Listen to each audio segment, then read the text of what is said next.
Hello everyone, thanks for joining. And today I'll be talking about Pathfinder 2e. Let me mute that. Sorry about that. Now, hopefully everyone is doing well and enjoying their GenCon weekend. And my name's Joe, as you can see, um, and I'm part of the support team for Fantasy Grounds. Now, before we really get started, I'd like to give everyone a second to join in. And while we wait, did anyone have any good games this weekend, or do you have any upcoming games that you're looking forward to playing?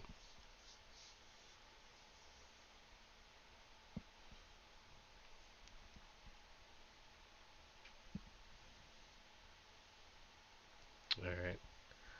I'll and hey to everyone. I see a couple of people talking in chat.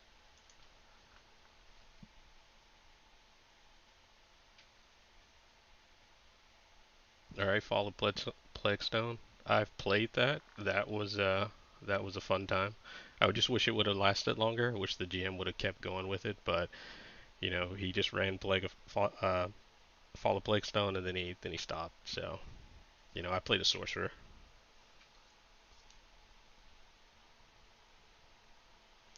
All right.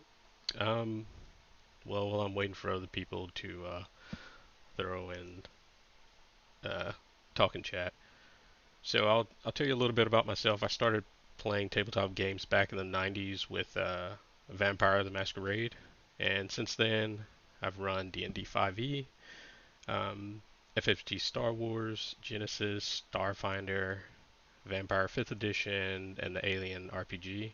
Currently, I'm running two weekly games. I'm running a game of Traveler 2e, kind of just switching between, some of the different adventures, and I'm running Age of Ashes for Pathfinder 2e.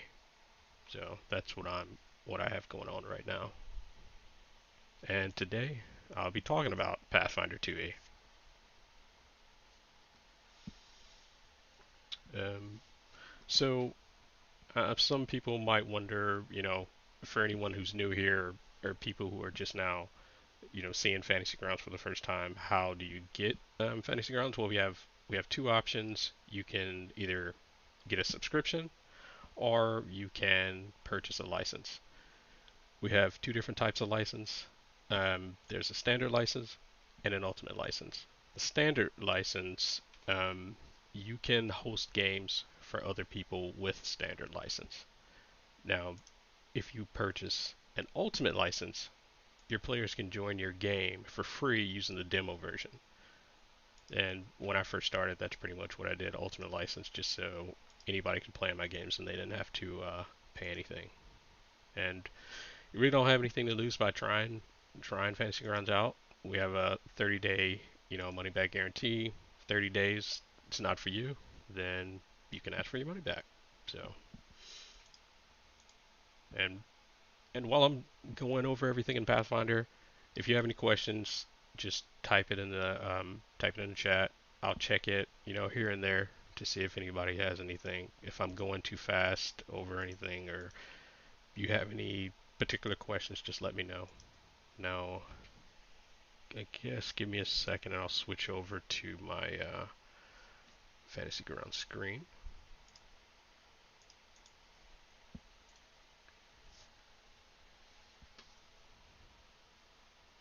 Alright, so when you first load up Pathfinder 2e, this is what you see. Campaign setup. You could user manual, wiki. You can go straight to the forums. Um, Shows you how to click on modules. Now, as you can see, there's quite a bit to offer for Pathfinder. Let's just go to rule set specific right here, and there is a lot of modules. This is just the first page of items. Now, if you just want Paizo specific, you can search by author. And here you go. And as you can see, like the Abomination Vaults, that's one that I would either like to play or run. It sounds like a lot of fun. We have Age of Ashes. I'm currently running that. We have Agents of Edgewatch. All of this is available in the Fantasy Ground store. We have Extinction Curse, Fist of the Ruby Phoenix. That one is definitely one I'd like to try out. For people that like to play Pathfinder Society games, we have some of those in here. Um, there's a lot of bounties. And we have the Omens books. I have not, let's see, Lord Gwendolyn and I have not played Sundered Waves, but I would like to try it. Let's see, what else do we have? Yeah, the Slithering. Yeah, there's a lot to offer. No, one of the first things I like to do, like I said, is make sure. Let me go back to the library. To go to your library, if you don't go from the start screen like that, you can just go down here, click library, open it up. Here's everything that I have loaded. I have all the Lost Omen books. I like to give the players a lot of options. You have the battle maps; those are free when you have Fantasy Grounds. Comes with it, and of course you need the Pathfinder Second Edition core rules. We have all the bestiaries. I like to load all those. Have a lot of creatures to fight. But yeah, just to load anything up. If you see the green here, it shows you that the players are allowed to use it. And if you want to load something, you just click the load button and it's there. If you want to see only what you have loaded, you click here and it'll show you everything that you currently have loaded in your game.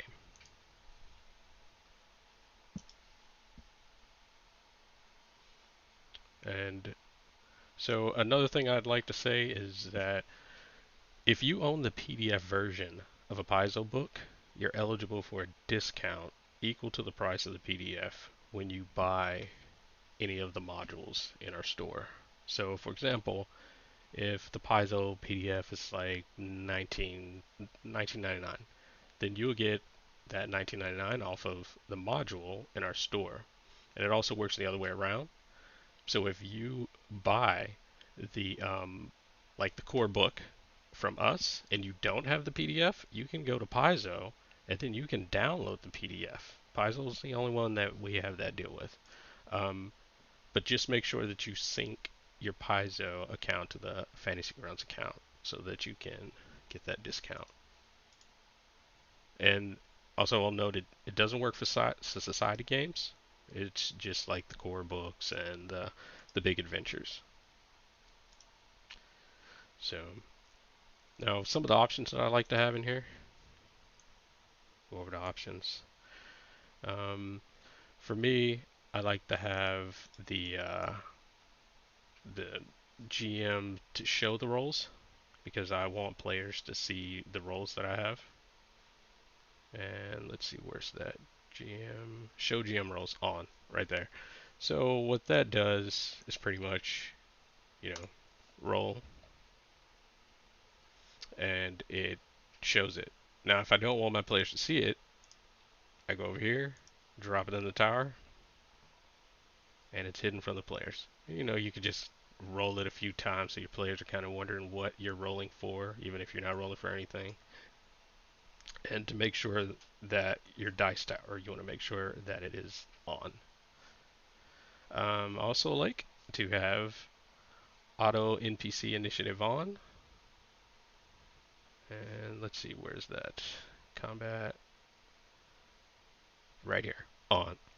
Now, what that'll do in the combat tracker is it's going to make it to where, here, I'm just going to pull up throw some creatures in here. So, since I have the auto initiative on for them, it just throws it in there. He rolled a 15. Pick another one, drop it in there, rolled a 23. Now, another thing that I like to have is it's the numbering. Let's look for that. NPC numbering. So I set mine to random. And the reason I do that is because, well, let's just drop him in a few times. Alright, so you see here this has Serpent Folk 1, 3, and 4. Or if you don't have it set to random, what it'll do is it'll name them like 1, 2, 3, 4. And then players might have an idea of how many enemies are out there, but if you do this random like that, then they really have no idea. And let's see, what other options? And combat. Ring bell on turn. I have that set to on because you know, so players when it goes to their turn, they'll hear bing, and they'll know it's their turn. Now also for Pathfinder specifically, right, if you scroll all the way down to the bottom, experimental development, I have players roll PC targeted save set to on, and what I like about that, because it just depends on you how you and your players like to play, but my players like to roll their own saves. So I have that set to on, and then when a monster targets them and they have to do a save, they do their own saves for the rolls. Let's see what else. All right, so let's just jump right into character creation. Let me check the chat, see if anybody.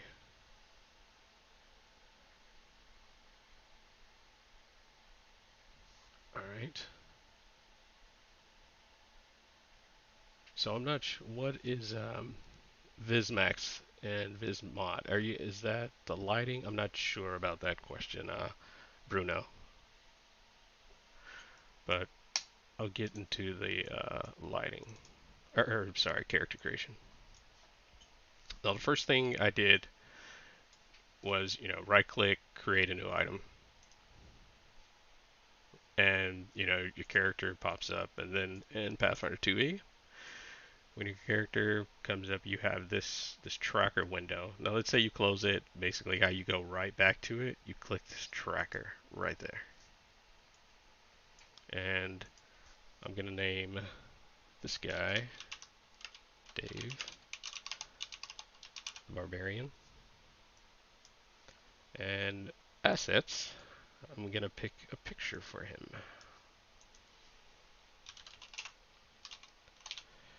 So I'm doing a search. There's Smiteworks images here. And go into portraits, press enter. These come with Fantasy Grounds. Basically, these are just, you know, cartoon versions of all the Smiteworks people. Like, there's me right there. And I'm gonna use Dave as my barbarian.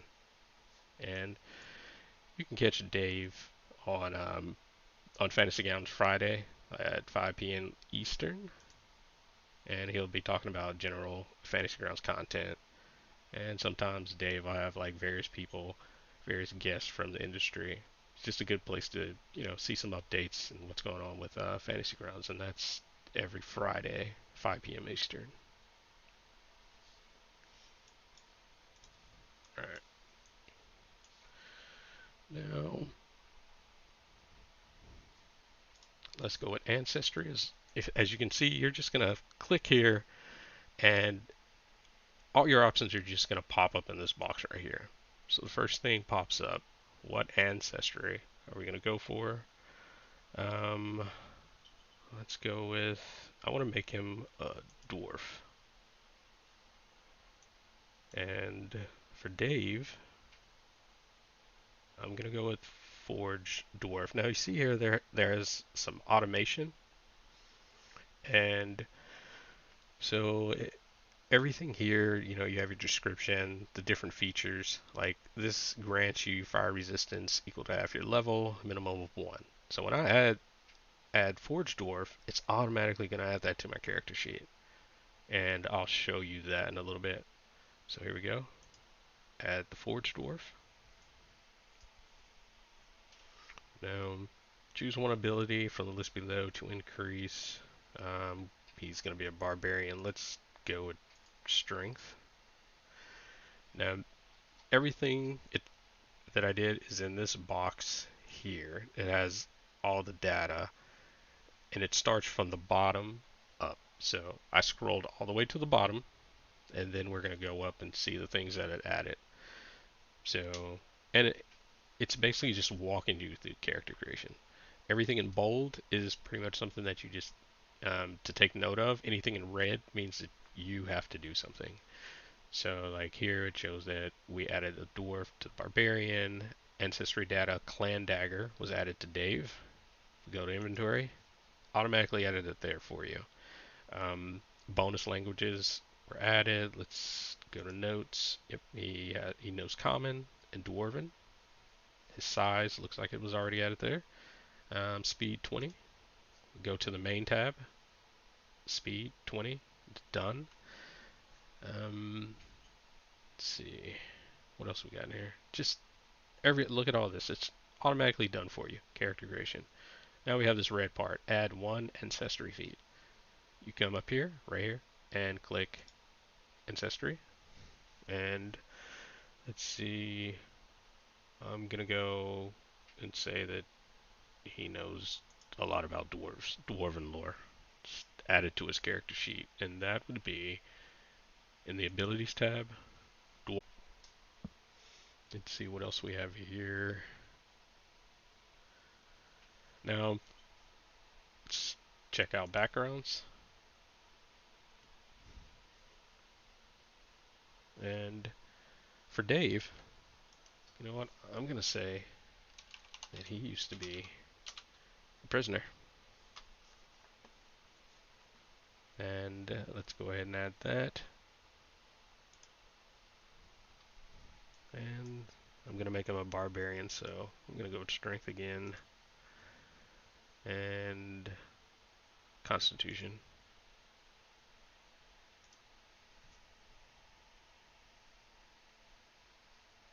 Let's see.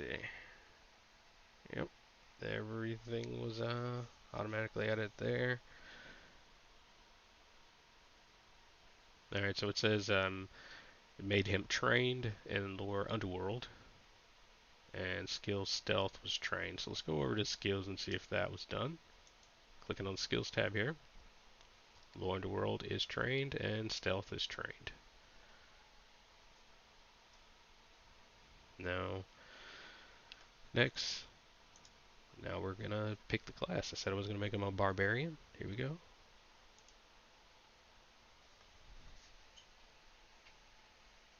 Now it's asking what type of barbarian. I think a lot of people, every once in a while, I've seen like the big weapons drop, and if you don't have this giant instinct, I think it makes you clumsy. So let's go ahead and make him a giant type. All right, and it says it added Zathema. What is that? Anathema fell into face a personal challenge of strength is anathema. You can use that as a GM for sure. Now we have Titan Mauler. Okay, use a weapon built for large creatures. Alright, so it looks like our guy is coming along. The key ability strength. And let's check out our free boost. Strength, constitution, to make them likable, and dexterity. Now here, you get to the end of this and it says, do you want to add the default class equipment for this kit? Yeah. And let's go with great axe and great sword. The only thing I will say is it doesn't automatically take the coins off, so you will have to do that manually.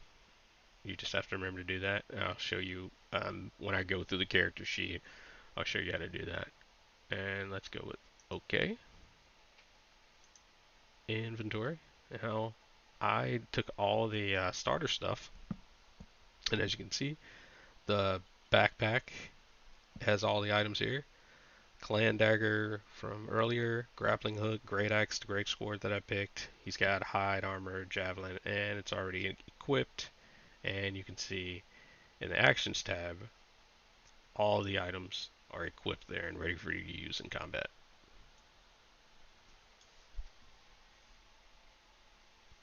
Alright, let's see. So this character's done, and I will make another one.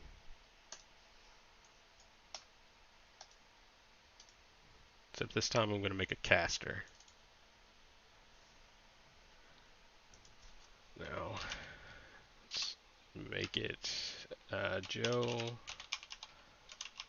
sorcerer. Yeah, no, I'll use Joe Death because I'm going to make like an undead sorcerer. And for the portrait, let's go over the assets.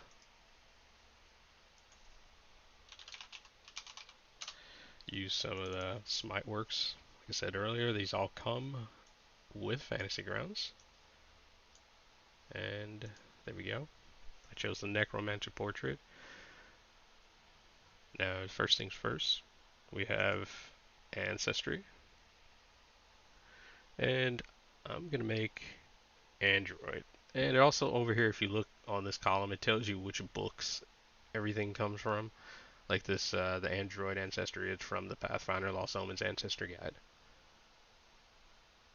And well, like a lot of, things like Android, it's rare, so talk to your GM to see if they even want that sort of thing in their game. Alright, added the Android. Now it says what type of heritage. I'm probably not going to be around a lot of Androids, so I want to be able to hide in plain sight. I'm going to go with Impersonator, so let's do that. +4 circumstance bonus to impersonate checks. And you become trained in deceptions. All this stuff should be automated because if you, like I said, you see this A there, a lot of things are just going to be automatically added to your character. So add. So caster, sorcerer, I want charisma, and let's do constitution. Oh, never mind. It says one ability. So as you say, like I chose too many, it wouldn't let me finish. So in some ways, it kind of makes sure you don't make mistakes. All right, let's go look through here. Add one ancestry feat. Ancestry right here. Click there.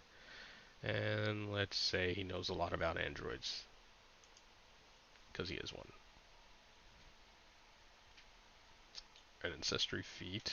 I'm looking through here to see if there's anything else that I need to do. Deception was made to train. Trained. Deception trained, yes.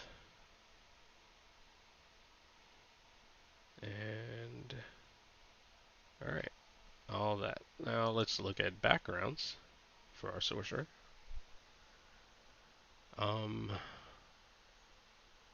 You know what? Let's see. What do we want for the sorcerer? Oh, let's see. Okay, so I'm prior Navy, so I'm gonna make this guy. Uh, he used press gang. He was prior. Had some time out to sea.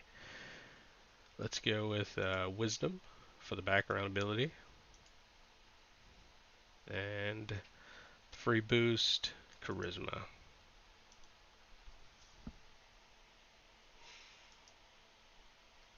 Since we're doing sorcerer, let's look for that. Here we go. Add.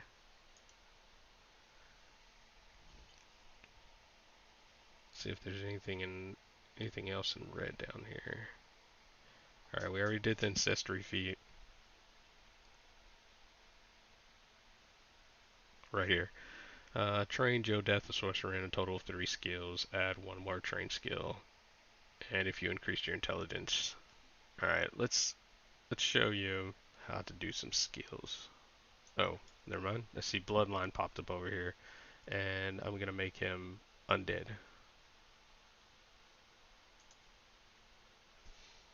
Right. And it said 4 skills to trained, so I'm gonna do all the, the casting ones.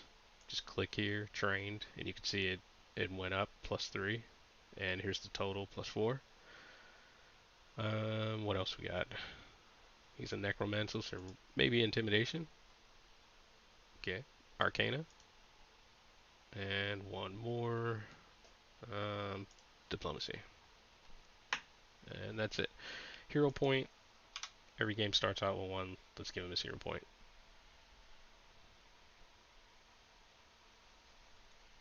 Next, we have free boost. And, of course, charisma. I'm going with that again. Constitution. I'm sticking to the same sort of things with this guy. Dexterity. And, let's go with, what? Intelligence. Because earlier it said if you boost up intelligence, you get another skill. Do you want to add the default class equipment? Yes. And we go over to his inventory, and once again, everything was added there. All the default equipment. It's got a dagger. Most likely I'm going to be using spells, but it's not a bad idea to have a weapon as backup. And that is it for this character. So 2 down, and we've only been talking. We've been here for less than 30 minutes. So it's nice that this has been set up to where it's really easy to make your characters. And if anyone wants to do like homebrew sort of thing, it's real easy just to go through and change things on your own. So let's look at this character, and I'm gonna go through all the character or the tabs on the character sheet. So the main tab, like I showed you earlier, you have the tracker. You can just open that up, and here you go.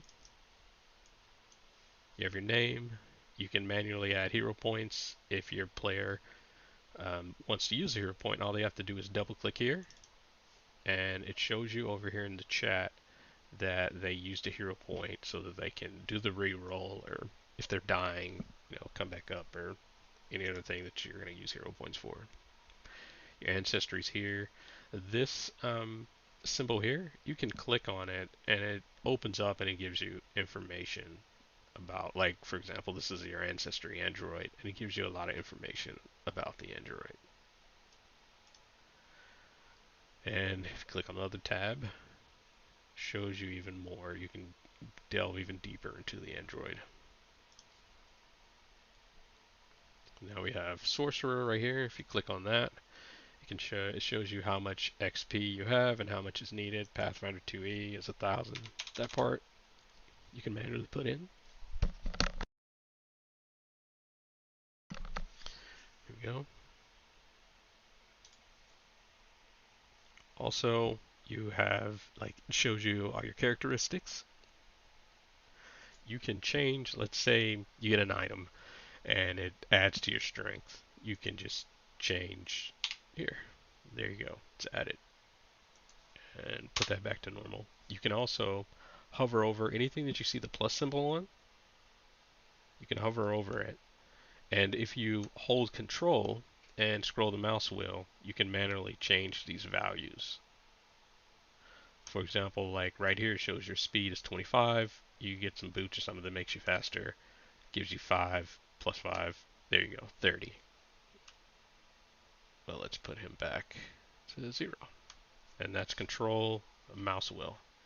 Right here you have your initiative. You double click that and it'll change your initiative in the combat tracker. Your AC's here. If you raise your shield, boom. If you have a shield, it's going to automatically increase your AC. Fortitude, reflex, all your saves right here. Low light vision, your perception. So if you have low light vision, or let's say Dave, it should have automatically added dark vision to his character. dark vision. So his character, when he's on the combat tracker, or when he's on a map, he's going to be able to see in the dark, and I'll show you that too. While poor Joe over here is going to be pretty much blinded in the dark. Whoops, didn't mean to close both those. Let's go. All right, where are we at? So let's. Oh, okay. And so here's your hit points down at the bottom. Right here, you can keep track of, your wounded condition and dying conditions. You can change your max health the same way by holding control and going up and down with that. Temp hit points. If you put temp hit points in there, then when you get hit, it's going to take the damage from here first before it ever touches your HP. Let's look at the combat tab. Now, it shows your AC. This also gives you more options where you can manually change things here. You can train. All you have to do to change like your proficiency anywhere, just click on it, like master. But he's trained. And as you level up, a lot of the stuff is automated, but of course some people have their own homebrew and ways they like to run their character, so you do have the option of doing a lot of the stuff manually. And down here, this is cool. So character effects, these are a lot of automated things like emotionally unaware. Let's see what that does. It gives them a -1 circumstance to diplomacy checks and performance checks. So when I roll those, it's automatically going to put a -1 on them because I'm an android. What else? What does construct have? So the effect saves +1 circumstance to disease. All this is automated. So if I get hit with poison, I'm automatically going to get a +1 to my rolls.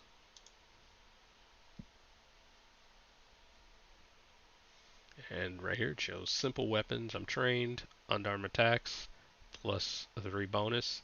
It's automatically going to do that to my weapons also. Let's go to skills. Showed you that earlier. A lot of these skills, you have your proficiencies right here. You can manually just click on them and change them. It shows you the stat that it's married, that it's married to, but you can change them if you needed to for whatever reason. But there you go. And you can make your own skills, add them here. Let's see, let's see, if you ever, I mean, normally you would do performance, but let's say he's really good at dancing, and let's make that, clicking it too many times, dexterity. There you go. And lore skills you can add here. Let's go to abilities. So here, this is where your feats are going to go. Over here are your class abilities. You can change how you view them. You can view them, by name, alphabetically, by the level. So as you level up, this will come into play. Where right now everything's level 1, so they're all the same. But once you level up, it'll show you like what abilities and feats and things you got at which level. But when you click this, and here's your proficiencies. Inventory, I showed you that also earlier. Here, backpack, these are showing what's carried, and it's taken off from your weight. All that is shown here. Now, let's say you want to throw your dagger in your backpack. You just type backpack right there. See it came up. And now you can see that it's in your backpack.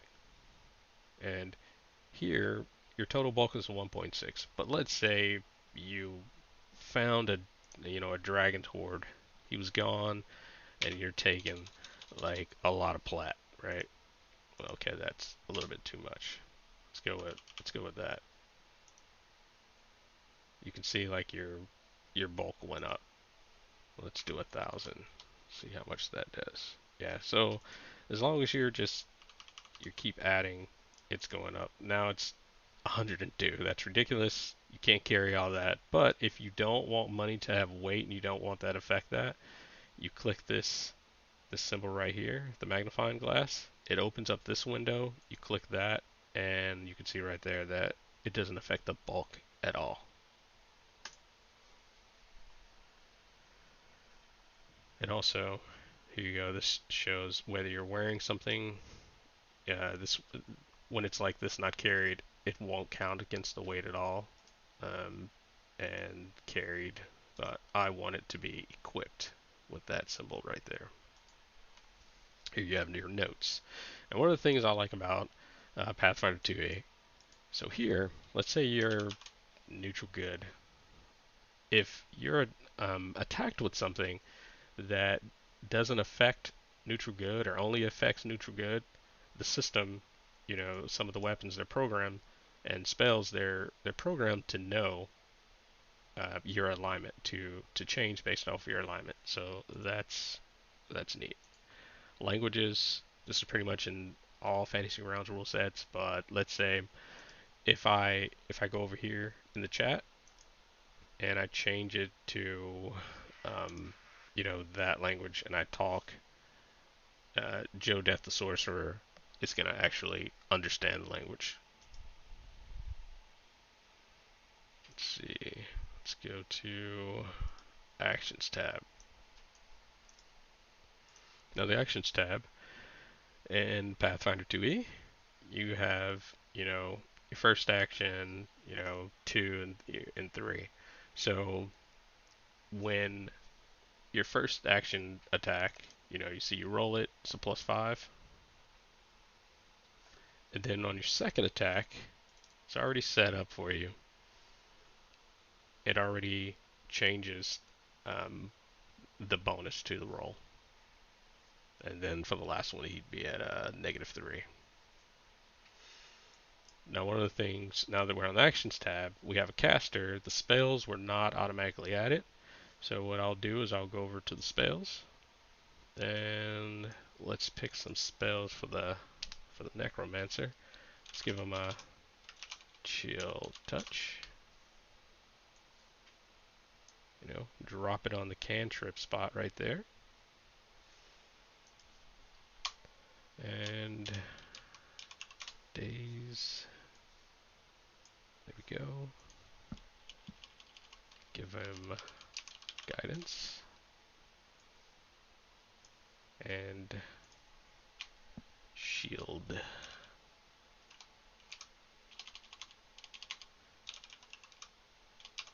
we go.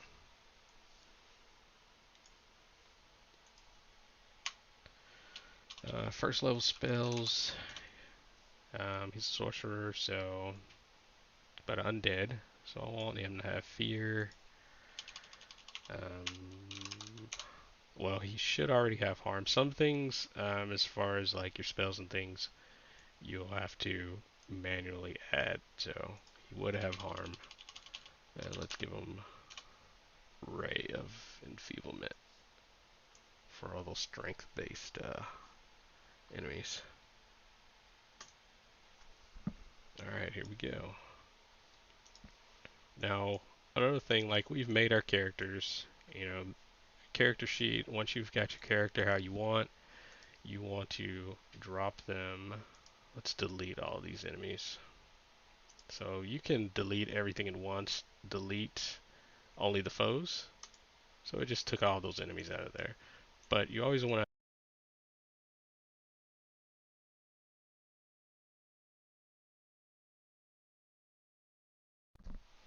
sorry about that, my mic cut out. You always want to make sure that you add all your characters into the combat tracker.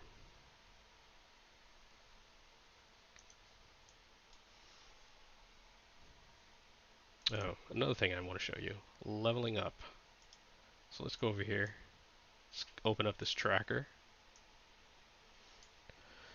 Now right here, as you can see in Pathfinder 2e, click here, level up, add a skill feat, go right here to the quick feat filter, skills,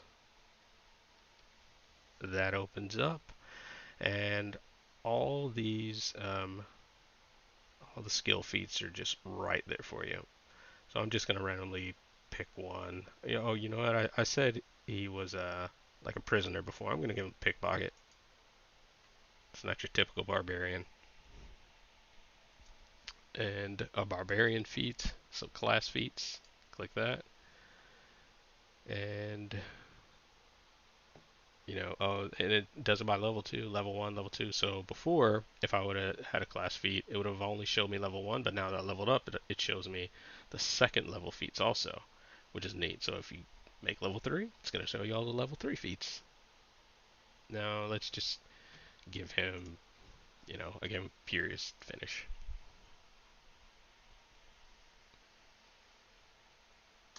And let's do the same to Joe Death.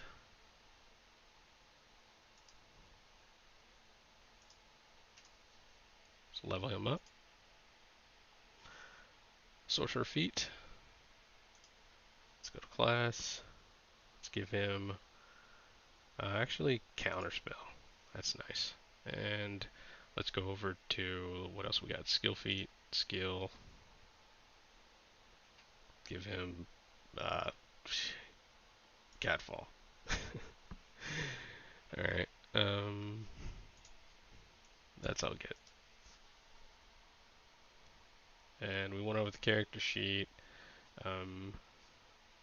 Let's show you some other things in here.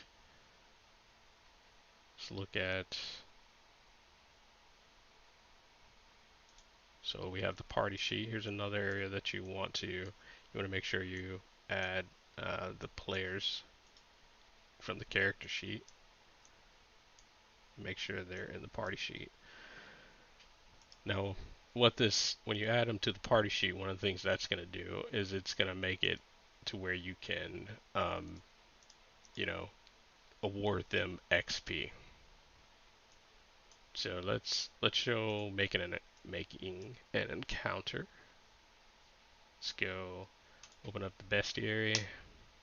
Let's create a new item. Here we go. Call it GenCon. Say it's a moderate, and we're gonna give them, 1,000 XP. That's ridiculous, but okay, let's be realistic. 100 XP. First thing, let's add some creatures. So level 1. And when you drop them in here, I like to hide the ID and make them hostile. There you go. And character sheets, it has all their abilities on the monsters. You see here your attacks, damage, and it's going to add 1 evil. And that's what I was talking about earlier about making sure that your alignments are in there. So, because certain attacks will change based off of your alignment. Let's see. Let's add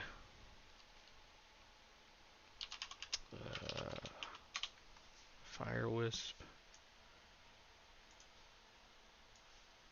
Let's drop him in there. Alright, so we have a couple of creatures, in our combat, in our encounter. And let's drop them on a map. Now this is like one of the battle maps that comes with Fantasy Grounds. And when you make an encounter like this, you see their picture, that means they're not placed. Now I can place them anywhere on this map. It shows the check mark. It means that this is set up. And I'll place another one. Check mark. Done. Now when I close this out, they disappear from there, but it is set up for us. So basically what I would do is I would go to my encounters, and you can set it there. Like you can have a pin anywhere, and you could set up multiple pins in different rooms and things like that for your encounters. So I've set that encounter there, click on it, And then when I click add the encounter to the combat tracker, it adds them to the combat tracker. And where you previously placed them, they're also there. Now let's add our players to the combat tracker. Let's put them over here. There we go. Close that out.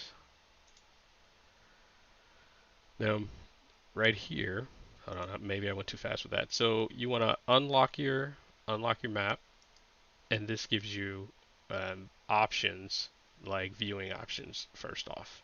So enable and disable player vision view. So if I click this, I'm going to see things as the token that I click on. So right now it's dark. So I click on this gold skin humanoid. It has dark vision. So now I see everything in dark vision. Fire Wisp, dark vision. Now earlier Joe Death, all he has is light vision, so can't really see anything. Dave the Barbarian has dark vision. Now for Joe, what I'm going to do is I'm going to go over to the effects, and I can either give him a torch, drop that on there so that he can see. I have this custom setup.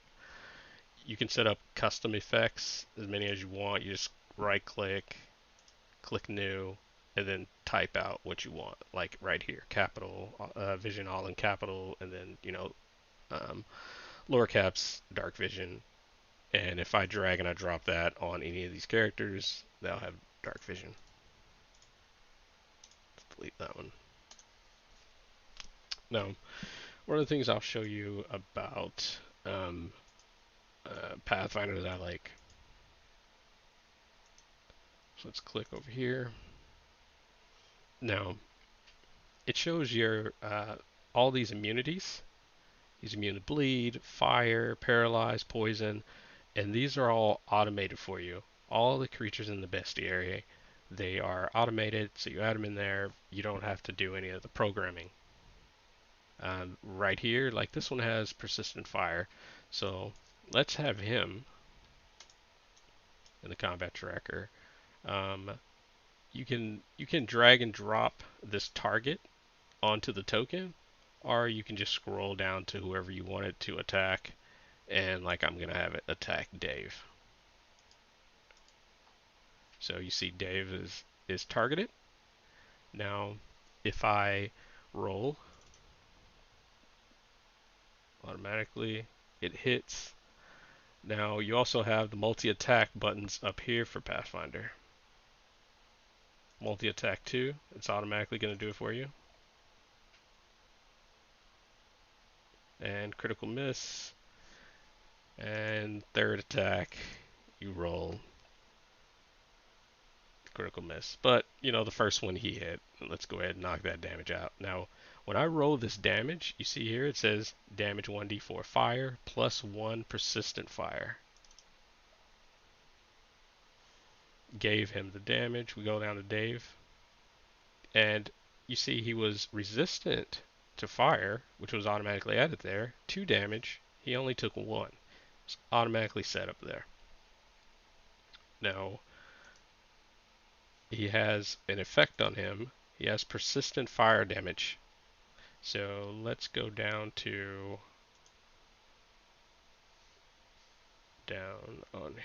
here to Dave. Click on it. Now it's Dave's turn. Now, after Dave's turn ends, it's going to automatically roll that persistent damage.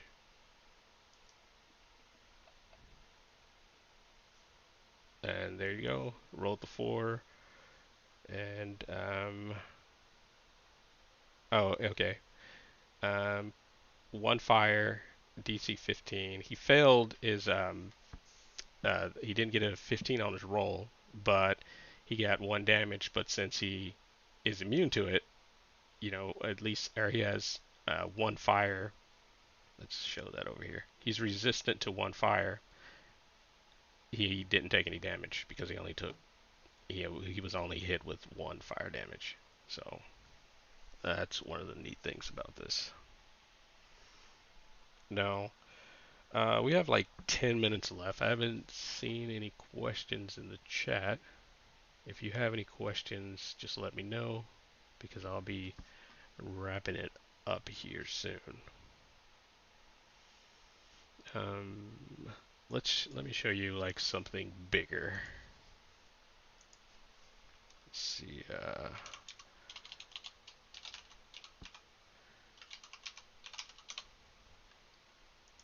I think there's a young dragon, right?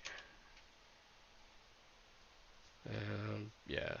Let's go with the underworld dragon. Drop him in there. I'm gonna delete the rest of these, or at least delete that guy. So this young dragon, if you click this sword here, it's gonna show like all his attacks, and you know he has a breath weapon. Let's go ahead and I'm gonna open up the map. I'm gonna open the map back up. Now let's drag and drop this damage onto Dave.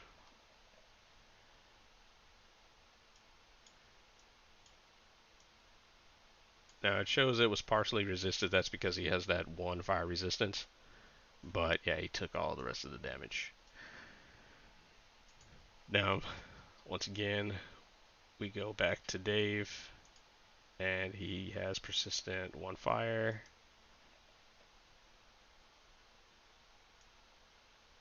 And he still failed. But, you know, basically when he does actually roll a 15, hopefully before dying, this persistent fire, it's just going to automatically go away. And if you want, you have right here, you can put durations. Like let's say we only want it to go 2 rounds. So once it's Dave's turn, and then after Dave's turn, we click next down here. You know, oh, and then he rolled it and went away. But basically what would have happened with the duration, as I go through the combat tracker, that's going to automatically go down. Now, one of the things I like we have this breath weapon. Right? Let me give Dave his health back. So there's a couple of ways you can give health back. You can, you know, like let's say they rest, give them an overnight rest. You do an overnight rest, it's going to give them some health back, and it will automatically, like if Joe Death the Sorcerer had used any spells, it would automatically refresh all his spells too. But let's just manually give him all his health back. Now this young dragon, he has, I'm going to make him target Dave, and then I'm going to use my breath weapon. Now you see it's all of this automation here. So I'm gonna, let me close this out so you can see more. Double click on this reflex save from the breath weapon. He used it.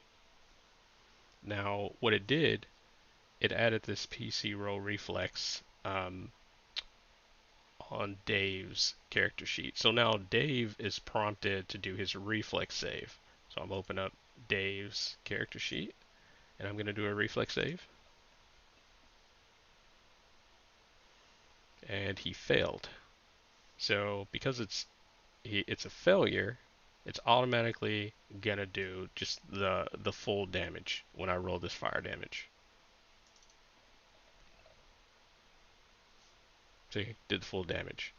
Now let's say Dave gets a critical failure. You know, I'm gonna make sure that he gets a critical failure because I'm gonna manually give him like a negative 11 reflex save. So let's make Dave roll again. You got a crit failure. And when I roll this damage this time, see it doubled it. And he's, you know, he got his 1 resistance. And he is now dying. Sorry, Dave. Alright.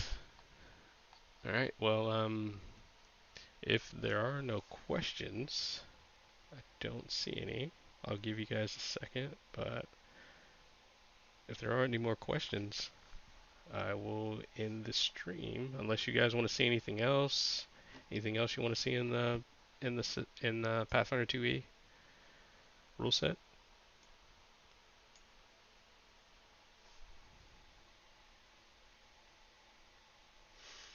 As a reminder, just like to let everyone know that okay, I see there is one question.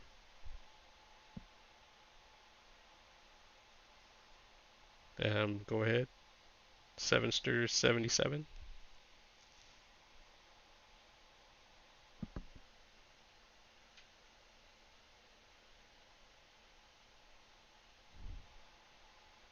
All right. Well, um, okay. If the Dragon's Breath weapon. So Sevenster77 asks, if the Dragon's Breath weapon hit another NPC, how would the reflex save work?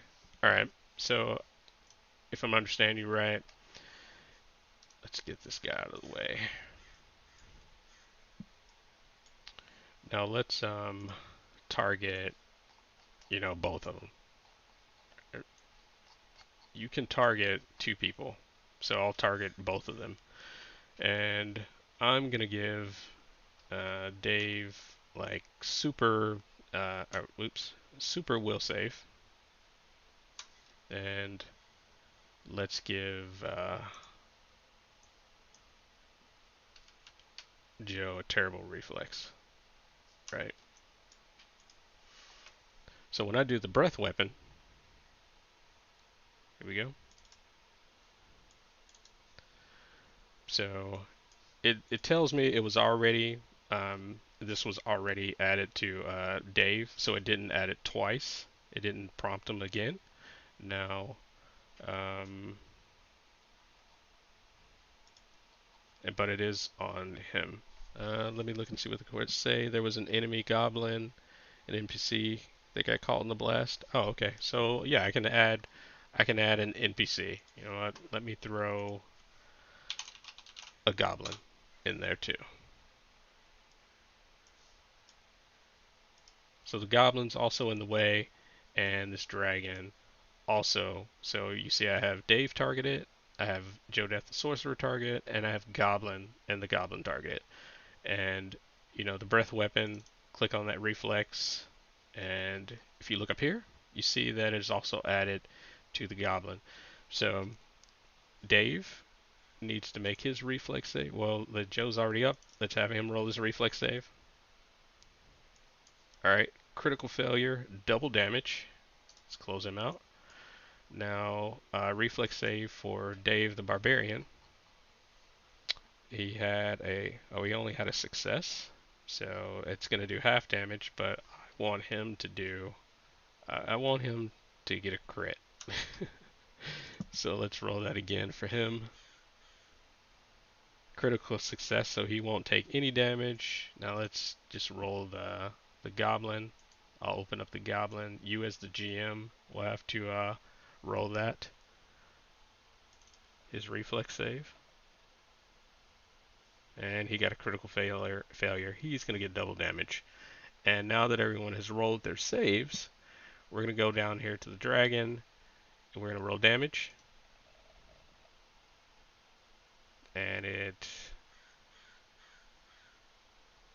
oh, sorry, I already had Dave at 0. I should have given him his health back, but it shouldn't. Dave would not have taken any damage. And as you can see, Joe Death took a ton of damage, but down here it shows that Dave took no damage, but I didn't give him his health back. That's why he's at 0. And it shows you here double excess. It tells you how much over the damage it went right here. It went over 28, and they're now dying. And same thing, went over 22, and they're dying. So the goblin, let's see if they added it. Oh, actually they did. So one of the nice things about Pathfinder 2e is Trinlo is constantly updating the Pathfinder 2e and adding automation. Like, I use this a lot, and I did not realize this was added. So yes, you can click the shield, and the reflex and will save and fortitude saves are there. I just learned something new too. um, So yeah, are there any other questions?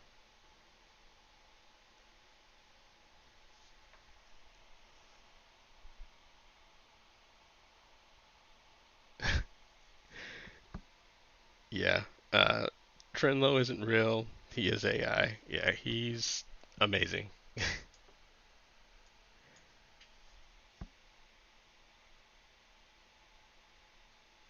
Right. And yes, he's definitely pretty quick. So the Pathfinder 2e rule set, there's a lot more in this rule set that that I could probably go over. If you go to um, the forums, uh, Trenlo is, he updates the users and lets everyone know what he's going over. I would definitely recommend checking that out. You can also check out our Discord, and talk to people about Pathfinder 2e there. But the forums are pretty active and the Discord's pretty active. And once again, I'd like to remind you guys, Fantasy Grounds Fridays with Dave on 5 at 5 p.m. Eastern. And also, that what's really cool is Josh every Saturday he does map creation, and that's Saturday 3 p.m. to 6 p.m. Eastern. Now, and I'm running a little bit over, but if there's no more questions, I'll call it for the day. Thanks for everyone who showed up. I hope that you enjoyed your fantasy grounds. Little tutorial going on right here, and I hope you enjoyed your Gen Con weekend. So with that, I'm gonna call it and say goodbye, everyone.